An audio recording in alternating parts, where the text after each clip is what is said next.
ਪੈਰ ਕੱਟਿਆ ਗਿਆ ਹੋਇਆ।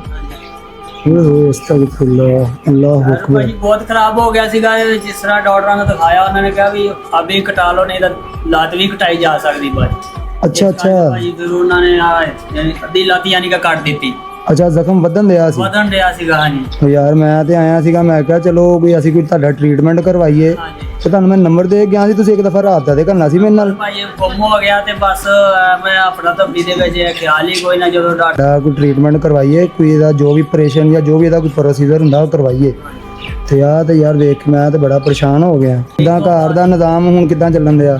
ਬਸ ਭਾਜੀ ਅੱਲਾ ਦਾ ਸ਼ੁਕਰ ਹੈ ਕਿ ਤੁਹਾਡੇ ਵਰਗੇ ਵੀਰ ਜੇ ਕੋਈ ਕਰ ਦੇਵੇ ਹਲਫ ਤੇ ਠੀਕ, ਨਹੀਂ ਤਾਂ ਬਸ ਅੱਲਾ ਦਾ ਸ਼ੁਕਰ ਹੈ, ਬਸ ਹੋ ਹੀ ਰਿਹਾ ਗੁਜ਼ਾਰਾ। ਅੱਛਾ ਔਖਾ ਹੀ ਹੈ ਕੋਈ ਰੈਂਟ ਭਾਜੀ, ਸ਼ੈਂਟ ਘਰ ਦਾ? ਦੁਕਾਨ ਦਾ ਵੀ ਕਿਰਾਇਆ ਉਹ ਵੀ ਅਗਲੇ ਕਹਿੰਦੇ ਪੈਣੇ ਖਾਲੀ ਕਰੋ, ਤੋਂ ਤੰਗੀ ਆ ਗਈ। ਮੈਂ ਆਪ ਕਰਨ ਵਾਲਾ ਸੀਗਾ, ਬੈਠ ਗਿਆ ਅੱਛਾ ਤੇ ਚਲੋ ਤੁਸੀਂ ਨਾ ਪਰੇਸ਼ਾਨ ਨਾ ਹੋਵੋ, ਤੁਹਾਨੂੰ ਮੈਂ ਨੰਬਰ ਦੁਬਾਰਾ ਦੇ ਕੇ ਜਾਣਾ ਆਪਣਾ। ਜਦੋਂ ਵੀ ਤੁਹਾਨੂੰ ਕੋਈ ਮਾਲਕ ਮਕਾਨ ਕਿਰਾਇਆ ਮੰਗੇ ਨਾ, ਉਹਨੂੰ ਤੁਸੀਂ ਮੇਰਾ ਨੰਬਰ ਦੇ ਦੇਣਾ ਵਾ। ਉਹ ਜਿਹੜਾ ਕੋਈ ਉਹਦਾ ਕਿਰਾਇਆ ਆਇਆ ਕਰੇਗਾ ਨਾ, ਮੈਂ ਉਹਦੇ ਅਕਾਊਂਟ 'ਚ ਸੈਂਡ ਕਰ ਦਿਆ ਕਰਾਂਗਾ। ਤੁਸੀਂ ਨਾ ਉਹਦੇ ਵਿੱਚੋਂ ਪੂਰਾ ਕਰ ਲੈਣਾ, ਠੀਕ ਆ? ਐ ਭਾਈ ਲੱਤ ਫਿਰ ਹੋ ਸਕਦਾ ਕੋਈ ਲੱਗ ਸਕਦੀ। ਮੈਂ ਨਾ ਆ ਗਿਣੋ ਕਿੰਨੇ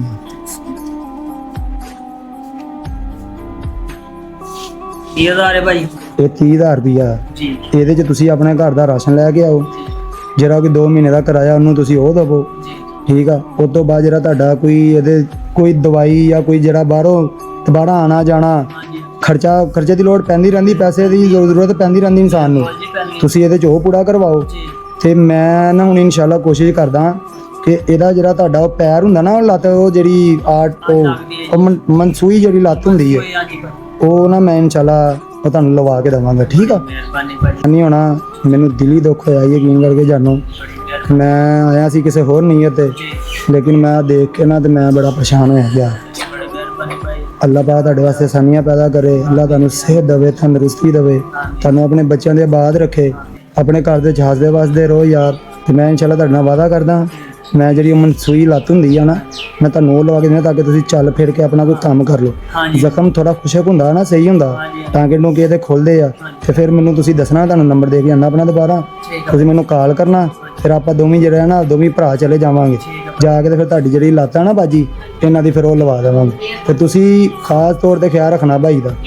ਇਹ ਆ ਤੇ ਸਭ ਕੁਝ ਆ, ਇਹ ਨਹੀਂ ਤਾਂ ਕੁਝ ਵੀ ਨਹੀਂ, ਕਿਉਂਕਿ ਤੁਹਾਡੇ ਸਿਰ ਦੀ ਛੱਤ ਅਸਲ ਤੁਹਾਡਾ ਮੀਆਂ। ਚਲੋ ਠੀਕ ਆ ਭਾਈ। ਜਿੰਦੇ ਬਾਤ